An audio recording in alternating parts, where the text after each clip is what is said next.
9 na ng umaga nang bumukas ang pintuan ng study room.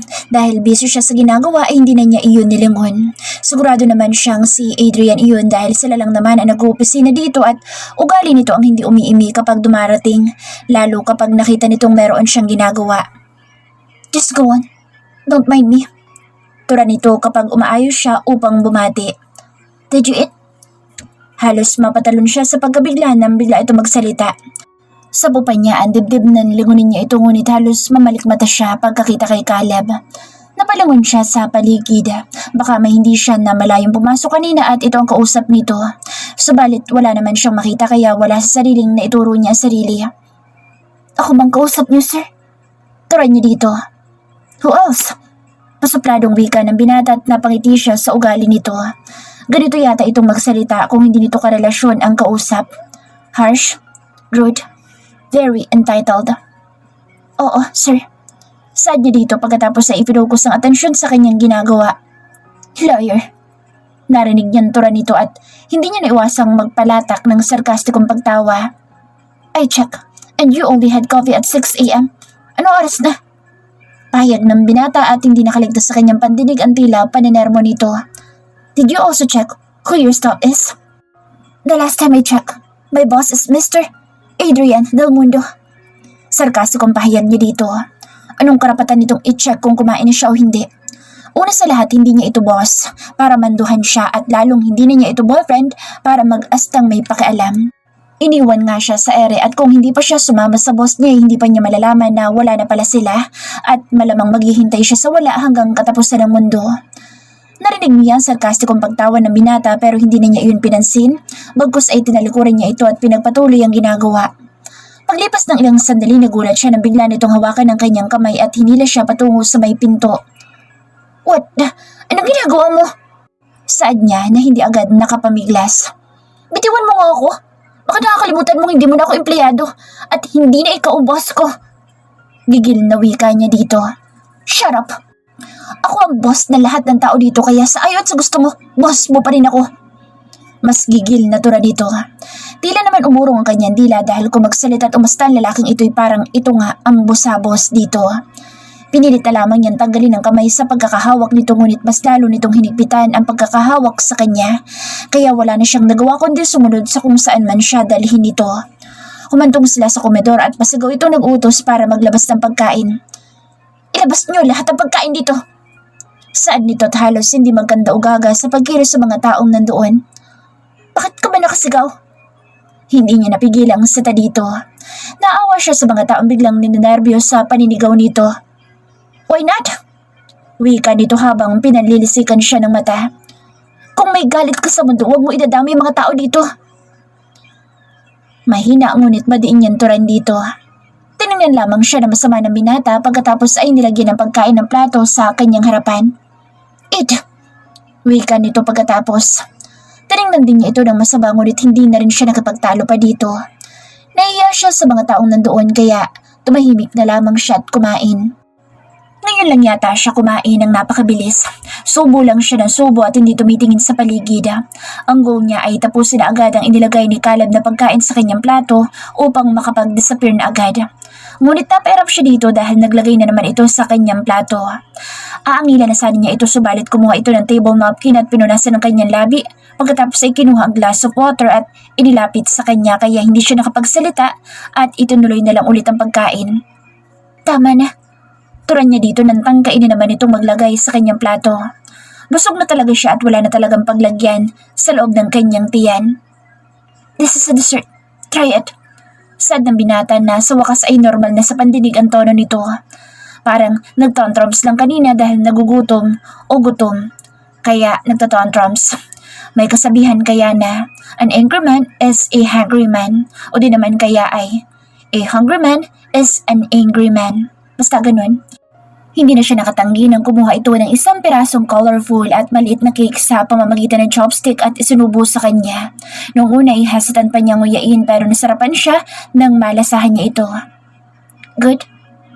Ani Caleb na tila biglang natuwa sa ekspresyon ng kanyang mukha habang kumakain ng minatamis. Nag-thumbs up lang siya dito dahil may laman pa ang kanyang bibig. Nakakain yata siya ng halos 10 piraso. Sarap. Turan niya dito pagkatapos.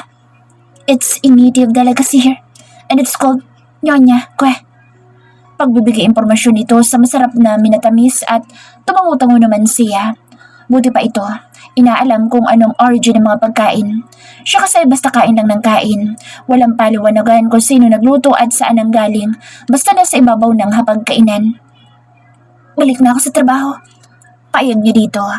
Pagkatapos ng ilang sandali, her tone was completely formal, as if they had never shared any personal moments. Today is a day off for everyone. People here don't usually come out until 2 p.m. after drinking session last night. Wika ng binata at naitaas niya ang dalawang kilay. May ganoon? Bakit ang aga naman ito lumabas kung 2:00 pa magsisilitawan ng mga tao dito? Ah, okay. Sige, mauna na ako. Baliwalang turan niya kasabay ng pagtayo. Kung ganoon, babalik pa rin siya sa study room at tatapusin ang sinimulang gawain. Ayaw niyang magbukmok sa kanyang silid, baka tuluyan siyang mabaliw. Narinig niya mahinang pagtawa ng binata ngunit hindi niya ito pinansin. Bagkus ay bahagya siyang nagbaw bago kumilos paalis. Let's stroll around the city. Payag nito at sa isang iglap ay nasa tabi na niyang naglalakad palabas ng komedor. No thanks. I have work to do. Mabilis niyang tugon kahit nagtatanong ang isip kung bakit siya pa ang gaya ay mag-stroll nito. Didn't I say today's a day off for everyone? Wika nito. Yeah, but still I want to work. Saad niya at napalatak ito na mahinang pagtawa. Hindi na niya ito pinansin bagkus ay binalasan pa niya ang paglalakad upang makalayo dito. Akala niya ay nagpaiwan na ang binata ngunit sumunod din pala ito hanggang sa study room. Narinig niya na naglak ang pinto kaya napalingon siya sa kanyang likod. Napailing na lamang siya sa ginawa nitong pagsunod. Wala siguro itong magawa dahil ayon dito ay sakalang lalabas sa mga kasama nito after 2 p.m. Naupo siya sa harap ng laptop para ipagpatuloy ang ginagawa.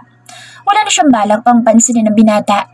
Hindi naman na ito ang boss niya upang kausapin niya ito tungkol sa trabaho at lalong hindi na niya ito boyfriend para pag-aksayahan pa ng panahon. Hindi lang niya maintindihan kung bakit nagiging visible ito sa kanyang paningin samantalang wala naman itong paramdam ng mahigit 1 buwan. Pagkaraan ng ilang saglit ay halos mapamura siya ng sobrang lutong nang biglang nag-shutdown ang gamit niyang laptop. Dahil sa pagmumuni-muni ay hindi niya namalayang nakalapit sa kalab at walang pasabing pinindot ang turn up button nito. Anak ng tipaklong naman, anong ginawa mo? Hysterical niyang wika dito. Nawala na naman ang inaayos niyang mga report at na-stop din ang kanyang piniprint. Tumas lamang ang kilay ng binata habang nakatingin sa kanya kung kaya sa sobrang inis ay naitulak niya ito. Ikaw, kung wala ka magawa sa buhay mo, huwag kang maglaro dito dahil wala akong oras para sa'yo. Gigil niyang idinuro ito. Sa level ng emosyon niya ngayon parang gusto niyang manakit ng tao. Ngunit nakatingin lamang sa kanya ang binata na tila hindi natinag sa kanyang pag-hysterical. Pwede ba lumayo ka sa akin? Yung malayong malayo para tuluyan na kitang hindi makita kahit kailan. Halos naiyak niyang turan dahil sa sama ng loob. Tumalikod siya dito upang itago ang pagtulo ng mga luha. All she wanted was to crawl into herself and disappear. To quietly mourn the loss of what she thought they had. But he wouldn't let her. It felt like a betrayal, a cruel reminder that even in her darkest hour, he couldn't offer her the space she so desperately needed. Caleb tried to convince himself he was doing the right thing, carving out space for his own sanity. But honestly, he was coming apart at the seams. His father's illness was a never-ending worry. The sudden responsibilities felt like they were crushing him. And Kaylin's devotion to her family, as amazing as it was, just made him feel even more insecure. But what was really eating him alive, like a slow-burning poison, was his jealousy over her past with Ivan. He just couldn't wrap his head around why she couldn't just leave it there in the past. It stung, plain and simple. Every single time she spent time with Ivan, it wasn't that he didn't trust her. Not exactly. It was more like he couldn't help comparing himself. Ivan was always so confident, so together. And him? He was a mess of insecurities and anxieties. It made him feel like he just wasn't enough, like he was always going to be second best. Did she even get how much it messed with his head? Did she even care about his feelings? About his pride? About how small it made him feel? He tried to bury himself in his new responsibilities, figuring, love fades, people come and go, but you can't mess with the family's bread and butter. He thought that whatever he and Kaylin had would just fizzle out with his absence, like out of sight, out of mind. No seeing each other, no hearing each other's voices, and no warm hugs. Hurts? But then, she showed up in Singapore, totally blowing his theory. When he saw her, he wanted to run straight to her and hold her tight. He wanted to pull her close, feel her heart against his, but he was frozen. He didn't know how. It was like there was this invisible wall between them, built out of his own insecurities and stupid decisions. His heart ached for her, even more than before. It was this deep, hollow longing that made his chest feel tight and his throat burn. He wanted to tell her everything, how messed up he was, how much he regretted living, but the words just wouldn't come. He was terrified of messing things up even more, of seeing disappointment in her eyes. So he just stood there, paralyzed, wanting her more than he'd ever wanted anything in his life. Habang nakatalikod ay pasimpleng pinunasan ni Kaylee ng mga butil na luhang gumulong sa kanyang pisngi.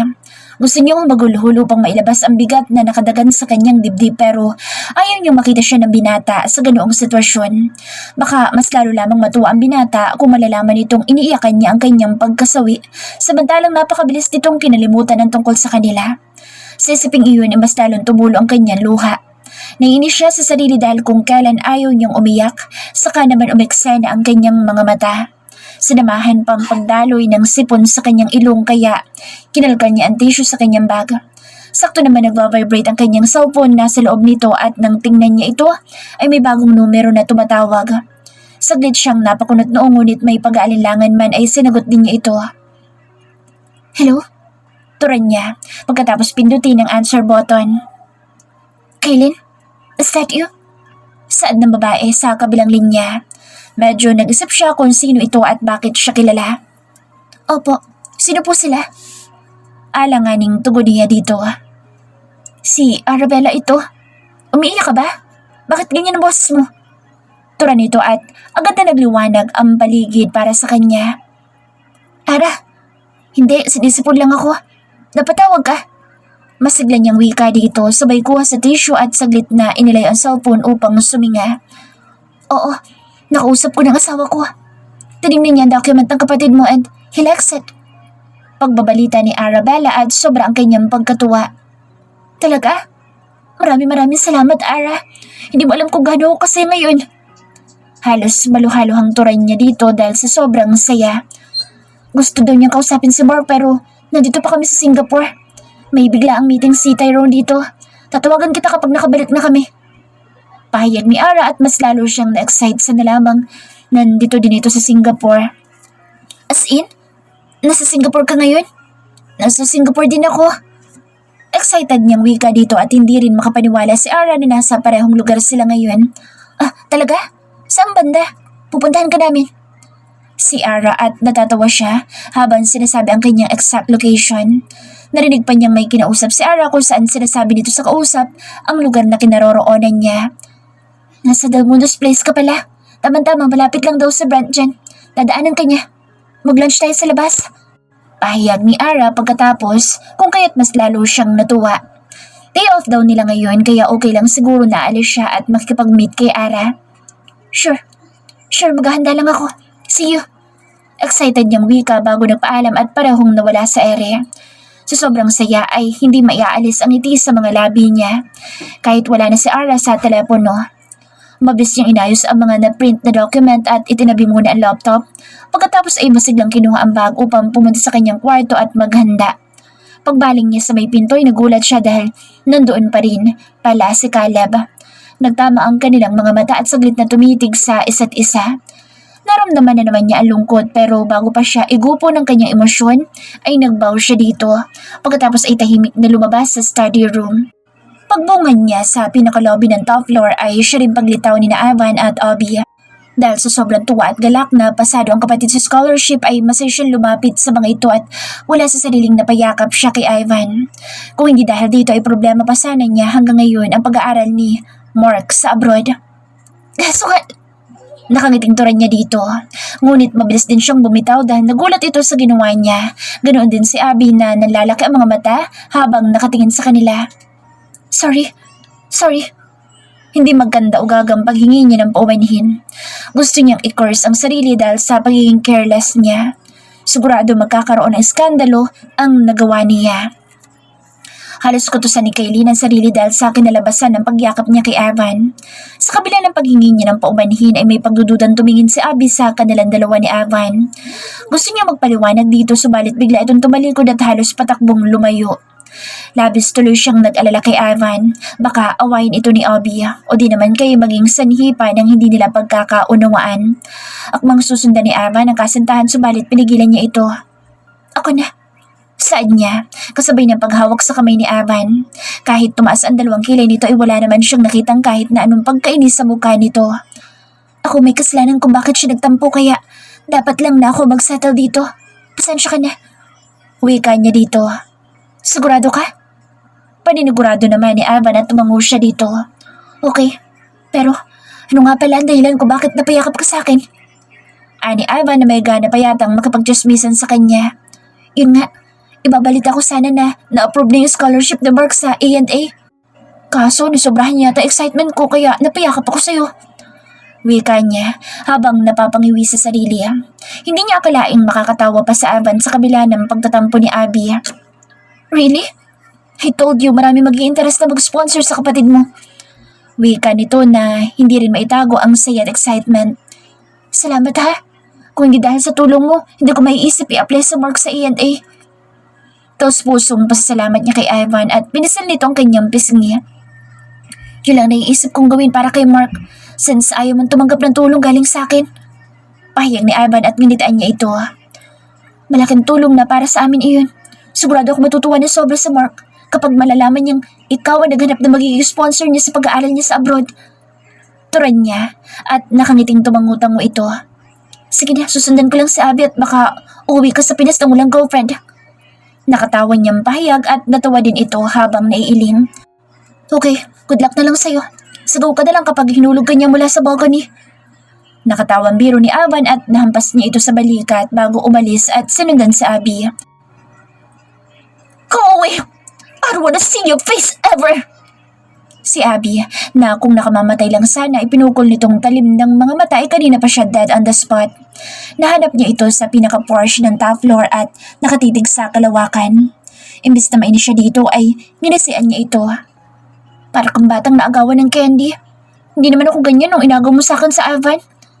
Sarkastiko niyang pahayag at mas lalong tumalim ang mga mata nito. How dare you! Si Abby ngunit nginitian lamang niya ito. Tama, selosa ka nga. Pero wala ka naman dapat tayo pagselos dahil magkaibigan lamang kami ni Ivan. Kung niyakap ko man siya kanina, dahil natutuwa akong na-approve ang scholarship na ang kapatid sa ibinigay niyang sponsor. Pahayag niya ngunit tahimik lamang si Abby. Huwag ka mag-alala. Pag uwi natin sa Pilipinas, hindi mo na ako makikita. Saan niya dito? Is that possible? Sa wakas ay mataray nitong pahayag. Oo naman. Nakangiti pa rin turan niya dito. How? Si Abby at nailing siya sa tahasang pagpapakita nito ng pagkadisgusto sa kanya. Pag uwi ko sa Pilipinas, magre-resign na ako sa sekretary ng CEO para hindi na mag-cross ang ating mga landas. Diretsyong saad niya dito. Since may scholar na si Mark at may trabaho na din si Lance, ay hindi na niya panghihinayangan ang malaking sweldo. Mag-a-apply na lang ulit siya sa bangko o di naman kaya ay mag-a-abroad kung may pagkakataon. Paano si Kuya Caleb? Hindi niya inaasahang tanong ni Abby at napangiti ulit siya dito. Hindi ba at ito ang pinakadakilang kontra sa pagkakaunawaan nila ni Caleb? Bakit parang nag-aalala ito? Tama ka. Hindi kami bagay sa isa't isa ni Caleb. We tried, but it didn't work. Siguro naman ngayon wala ka ng dahilan para simangutan ako buong araw. Wika niya habang natawa sa tinuran. Ewan na lang niya talaga kung maiinis pa ito sa kanya. Hindi naman niya hihilingin maging mabait ito sa kanya o di naman kay maging magkaibigan sila. At least man lang siguro ay maging civil sa isa't isa. Hindi ko hinihiling na maging magkaibigan tayo dahil alam ko malabong mangyari iyon. Ang ipapakiusap ko lang ay huwag ka magalit kay Ivan dahil wala siyang kasalanan. Mahal ka niya at yun ang dapat mo ipagpasalamat. Sige, bye.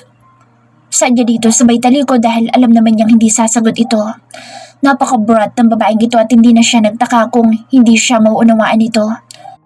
Sinong matutuwa kung ikaw ang palaging bukang bibig? Ikaw si mabait, si maunawain, si mapagmahal at responsableng kapatid. Lahat ng bagay dapat may Kylie na nakakabit. Inis na tura ni Abby at hindi siya makapaniwala sa narinig. Ganito ba kalaki ang insecurities ni Abby? Mahigit 4 na taon silang magkakilala ni Ivan. Malamang may mga instances din siguro na nami-mention siya nito pero hindi naman sa lahat ng pagkakataon. Kilala naman niya ang lalaki. Hindi naman ito basta-basta nagbabanggit lalo na kapag alam nitong nakaka-offend. Guni-guni mo lang yan dahil hindi ganyan sa Ivan. Why can't you trust him? Anong silbi na naging kayo kung hindi mo rin pala siya pagkakatiwalaan? Pahayag niya at napatitig ito sa kanya habang ilang beses na napalunok. What if he wants you back? Maya-maya ay tura nito. My God, Abby! Ngayon ka pa talaga mag-iisip ng ganyan? After he chose you over the 4 years of us being together? Hindi niya napigilang mulagat dito. Nainis siyang bigla dahil napaka-immature nitong mag-isip. Grow up! Hindi sa lahat ng pagkakataon ay ikaw ang palaging inuunawa. Payag niya dito. Pagkatapos ay walang lingon-likod na tinulukuran ito. Nasabi niya ang gusto niyang sabihin at bahala na kung ano isipin nito. Caleb! Tawag ni Ivan kay Caleb dahil mabilis itong tumalikod mula sa kinatatayuan pagkatapos makalayo ni Kylie upang sundan si Abby. Huminto ito mula sa paglakad ngunit hindi ito humarap sa kanya. It's not what you think. Na-overwhelmed lang siya sa magandang balitang nasagap niya. Kahit wala itong sinasabi, paliwanag niya. Sa pagkakataong iyon ay unti-unting humarap si Caleb sa kanya with his very formal and serious face. Yun nga, approved daw ang sponsorship ng A&A kay Mark. Kay labis siyang natuwa. You know, she's been struggling with this dilemma for the past few days. Wika niya dito pero unti-unti lamang na kumunot ang noon ng binata na tila walang kaalam-alam sa naging problema ni Kaylin. Sponsor for what? Tanong nito at confirmed. Wala nga itong alam. Akala ba niya magkasintahan ang dalawa? Bakit tila hindi updated si Caleb sa mga nangyayari sa buhay ng dalaga? Sinabi niya tungkol sa pagkakapasa ni Mark sa Harvard at kung paano naging problemado si Kylie sa pag-scout ng sponsorship ng kapatid. Sa narinig ay nagulat ang binata at hindi nakaligtas sa kanyang mga mata ang pagka-guilty na lumarawan sa mukha nito. How come you didn't know that? Akala ko ba'y magkasintahan kayong dalawa? Turan niya dito. Yeah, but I lost touch with her since I was out of the country. Ani Caleb at hindi siya makapaniwala sa narinig mula dito. Seriously? Paano nitong nagawang basta na lamang hindi makipag-communicate sa dalaga? Sa sinuwalat dito ay parang kinurot ang kanyang puso para kay Kaylin. She must be hurting quietly. Kaya pala hindi ito nagpakita sa party kagabi samantalang hindi naman ito ganoong ka-OA para hindi magpakita kahit isang saglit. Kaya pala sa kanya yumakap si Kaylin kanina. Sasabihin niya sana kay Caleb ang, I hope you don't lose her forever. Ngunit biglang lumitaw ang dalaga mula sa Porsche. Sa hindi malamang kadahilanan, agad siyang kumilos upang salubungin ito. Kaylin, are you okay? Agad niyang turan dito, pertaining sa nararamdaman nito ngayon. Okay lang ako. Buhay pa naman. Puntahan mo na lang girlfriend mo, baka mas lalo magurumentado. Magana pa itong magbiro at matawa. She looks fine in the outside pero hindi niya matansya kung ano ang nararamdaman nito sa loob. Sige na, sa kwarto lang ako para magbihis. Dadaanan ka sa ako mamaya. Sad dito pagkatapos ay nagmamadaling tinungo ang direksyon ng silida. Alam niya nakita nito si Caleb sapagkat hindi naman kalayuan ang kinatatayuan nito pero ang ipinagtaka niya ay hindi man lamang nito pinansin ng binata. Pagbalik ni Kaylin sa silid ay agad siya nagbihis. Pinalitan niya ang damit niyang pang-opisina at isinuot ang dinala na extra casual clothes. Para kasing nagparamdam sa kanya noon nag-iimpake siya na makakapamasyal siya sa Singapore bago man lamang sila bumalik ng Pilipinas. Simpleng white shirt na pinarasan ng lagpas tuhod na denim skirt na may slit sa gitna at white sneakers. Naglagay din siya ng konting makeup at inilugay lamang ang hanggang balikat niyang buhok. Natuwa siya sa sarili ng tingnan ng kabuuan sa full-length mirror na nakakabit sa kanyang kwarto. Para siyang bumalik sa pagiging college student. Hindi niya alam kung epekto lamang ito ng once in a blue moon niyang pagsusuot ng ganitong damit or dahil nasanay lamang siya sa everyday niyang suot na formal attire. Bok, in her earlier years ay nakakasunod din siya sa uso when it comes sa pananamit. Palagi nga siyang isinasali sa mga fashion shows sa school nila noon dahil maganda siyang manamit at bagay na bagay ang lahat ng kanyang mga isinusuot. Medyo nakalimutan lamang niya ang mga hilig niyang gawin nang biglang maiatang sa kanyang balikat ang responsibilidad sa mga kapatid. Kaysa unahin ang sarili ay mas inuunan niya ang pangangailangan ng tatlo. Parang mas masaya na siya kung nabibilhan niya ng bagong gamit ang mga ito kesa sa kanyang sarili. Cellphone at wallet lamang ang kanyang dala kaya maliit na white slim bag ang kanyang ginamit. Regalo ito ng kinakapatid niya na anak ng kanyang ninong noong dumating galing abroad. Sobrang natuwa siya noon dahil sabi ng kinakapatid niya ay siya daw ang unang naisip nito pagkakita sa cute na sling bag. Dahil hindi niya masyadong ginagamit ay mukha pa rin itong bago at nag-compliment sa kanyang napiling outfit. At ang kanyang final touch ay ang pagsusuot ng orasang pambisig. Parang hindi siya makakalabas kapag wala siyang suot na relo. Parang habit na niya ang pag-check ng oras every now and then. Pero nang maalala na bigay ito ni Caleb ay hindi na lamang niya ito sinuot. Bagkus ay iniwanan na lamang niya ito sa ibabaw ng dresser. Bibili na lamang siya ulit kapag may pagkakataong makapunta siya sa store. Hindi naglaon ay tumunog ang telepono sa kanyang kwarto. Tawag ito mula sa receptionist sa ground floor at sinabing nasa baba na ang kanyang sundo.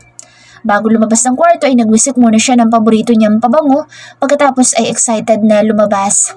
Clear ang lobby ng top floor nang makalabas siya sa kanyang kwarto. Kung kaya'y nagsabi na lamang siya sa pinaka-front desk na meron siyang pupuntahan in case na may magtatanong sa kanya. Magsend na lamang siya ng message sa kanyang boss upang sabihing lumabas siya. Magalang siyang nagpaalam sa mga crew na nandoon bago tinungong elevator pababa. At dahil mga Del Mundos lamang ang nakatira sa pinakamataas na palapag ng building, ay may sariling elevator ang top floor upang mas mabilis at mas pribado ang pagtaas at pagbaba ng mga ito. Paglako niya sa may pasilyo ay nakita niyang pasara ang pinto ng elevator. Mukhang may bababa ding katulad niya kaya halos kumaripas siya ng takbo upang makasabay na siya dito. Lihim siyang nagpasalamat nang mahawakan ng pasaradong pinto at dahil hiningal ng konti sa pagtakbo ay napapikit muna siya ng ilang saglit upang ikumpas ang sarili sa pamamagitan ng pag-inhale-exhale.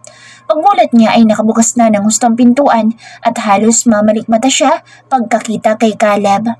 Habang nakatayo sa loob ng elevator, ikinurapan niya ng ilang beses ang mga mata, baka pinaglalaruan lamang siya ng kanyang paningin. Hindi kasi ito matanggal-tanggal sa kanyang isip, kahit gustong-gusto na niya itong iwaglit sa kanyang isipan. Are you going in or not? Nakakunot na untura nito. No, may nakalimutan ako, pasensya na. Nagulat man ay mabilis siyang nag-step back upang lumayo dito. Dahil sa ginawa ng binata, siya na ngayon ang pinakahuling taong gusto niyang makasama sa isang masikip na lugar o kahit saan pa man. Ngunit kung gaano kabilis ang ginawa niyang pagtalikod ay mas mabilis ang ginawa ng binatang paghawak sa kanyang kamay at hinilang papasok sa loob. Halos mahulog ang puso niya sa gulat at sobrang nervous niya dahil sa pag-aakalang babalandra ang kanyang muka sa wall ng elevator. Ngunit ewan ba niya kung ano nangyari at hindi umabot kahit isang hibla ng kanyang buhok sa wall. Ipinikit na lamang niya ang kanyang mata kanina at hinintay ang kapalaran ng kanyang muka sa pader. Pagmulat niya ay naiurong niya ang katawan palayo sapagkat mahigpit na nakahawak ang isang kamay ni Caleb sa kanyang bewang habang ang isang kamay nito ay nakahawak sa wall. Naiintindihan niyang ito ang dahilan kung bakit hindi bumulusok ang mukha niya sa wall, ngunit sa halip na magpasalamat dito ay bigla siyang nailang sa pagkakalapit ng kanilang katawan. Pilit niyang inilayo ang sarili dito ngunit mas lalo namang humigpit ang pagkakahawak ng binata sa kanyang bewang na tila wala siyang balak na pakawalan. Let me go. Utos niya dito. Siguro kung hindi niya nalaman na niloko at pinaasa lamang siya ng binata, ay kung saan siyang yumakap at hindi na nanaisin pan lumayo dito. Why? Was it you who willingly came to my arms? Nakangising tura ng binata at naramdaman niya ang pag-iinit ng kanyang muka. Hindi dahil sa pagkakilig kundi dahil sa pagkainis. Kung hindi mo sana ako hinila, na sana hindi ako babalanda sa'yo. Angal niya dito. I thought you were missing me desperately. Wasn't it you who always said that every time you message me? Nakakaloko ang iting tura ng binata at ngani-ngani niya itong jumbagin sa muka. Ang walang hiyay na babasa pala nito ang mga ipinapadala niyang mensahe. Ni hindi man lamang nag-reply kahit isa. Kahit sinabi na lamang sana nitong, "Hoy pangit, ayoko na sa'yo, mag-move on ka na." Di sana noon pa lamang ay sinimulan niya ng kalimutan ito at hindi na rin sana siya nagpakita sa bakuran nito. Nagpapaniwala ka naman dun. Hindi ka nga sumagi sa isip ko kahit isang saglit. Salip ay nakakalokong wika niya dito. Kung pinaglaruan nito ang kanyang feelings, pues kaya din niya magpanggap na hindi ito masakit. Kung bakit kasi andali niyang nagtiwala sa taong ito. Kung nabantayan lang sana niya ang kanyang puso, di sana'y wala siyang kinikimkim na sakit sa dibdib ngayon. Kahit durog ang puso, itinaas niya ang noo. Ngunit unti-unting nagbabago ang ekspresyon ng mukha ng binata. Mula sa nakakalokong pagkakangiti ay unti-unting nawala, kasabay ng panliliit at panlilisik ng mga mata. "Higher!" Nag-ako sampahayag nito habang matalim ang mga matang nakatitig sa kanya. "Huwag kang mag-alala. Ganyan din ang tingin ko sa'yo." Salip ay turan niya na hindi nagpatinag dito. Ngunit unti-unti siyang napalunok na makitang gumalaw ang Adam's apple nito. Pagkatapos ay hinapit siya ng mas lalong mahigpit sa bewang hanggang sa magkadikit ang kanilang katawan. "Anong ginagawa mo?" Lakas loob niyang sita dito, kahit sobra ang tibok ng kanyang puso. "Giving you the dose of your own medicine?" Saad dito na halatang natuwa sa nakikitang panig sa kanyang muka. Inilapit ng binata ang mukha ngunit mabilis niyang iniiwas sa kanang bahagi ang kanyang ulo, kung kaya't sa laig niya tumama ang mukha nito. Sa inis ay mapikit niyang minura ang sarili, lalo na nang marinig ang mahinang pagtawa ni Caleb. "Why can't you just leave me alone?" Giging niyang pahayag habang nakaburo ang mukha ni Caleb sa kanyang leeg. "Why would I? Isn't it always you who gets near me?" He teased. Sa tinuran nito ay mas lalo siyang pinanggigilan ng inis. Kahit naman may pagtangi siya sa binata before ay never naman siya nagpakita ng motibo o unang lumapit dito. "Ang kapal!" Gigil niyang pahayag ngunit tumawa lamang ang binata, kasabay ng pagdampi ng halik sa kanyang leeg. Agad siyang pinanayuan ng balahibo. Sinubukan niyang ilayo ang sarili at kumuwala dito pero hindi siya binigyan ng pagkakataon. Bagkus ay hinalikan siyang muli sa leeg, pataas hanggang sa magtagpo ang kanilang mga labi. Bago pa man siya mawala ng katinuan ay pinilit niyang magprotesta ngunit iginupo nito ang kanyang mga kamay at tinakpan ng matagal ang kanyang mga labi. May balak yata si Caleb na patayin siya sa pamamagitan ng pag-suffocate sa kanya. Mabuti na lamang at tumunog ang bell sa elevator. Hindi niya alam kung paano ito umusad pababa. Ngunit laking pasasalamat niya sa tunog ng bell dahil dito ay pinakawalan ng binata ang kanyang mga labi. "That's what you get for denying you came here after me." Sarkastikong pahayag ng binata at minulugatan niya ito. "I'm not after you." Angil niya ngunit biglang bumukas ang pintuan at tumambad ang dalawang naghihintay na crew. Mabilis na nagbao ang mga ito upang magbigay galang kay Caleb ngunit tila wala itong nakita, bagkus ay taas noon tumingin sa kanya. Pagkatapos ay walang lingon-likod na lumabas. Napahawak na lamang siya sa kanyang noo. Pagkatapos ay ngumiti sa mga crew na naghihintay sa kanyang paglabas, upang ang mga ito naman ang sumakay pataas. "Sorry." Mabilis niyang paghingin pa umanhin kasabay ng pag-step out niya sa elevator. Ngumiti lamang naman ang mga ito pagkatapos ay bahagyang yumukod bago lumulan at tuluyang isanara ang pinto. Napabuntong hininga na lamang siya na makitang umandar na ang sinasakyan ng mga ito, pataas. Pagkatapos ay naiiling na iginala ang paningin sa paligid upang hagilapin kung saan nandoon sa Brent. Nakita niya itong may kausap sa reception area ngunit halos manlupaypay ang kanyang balikat nang makita ang kausap nito si Caleb.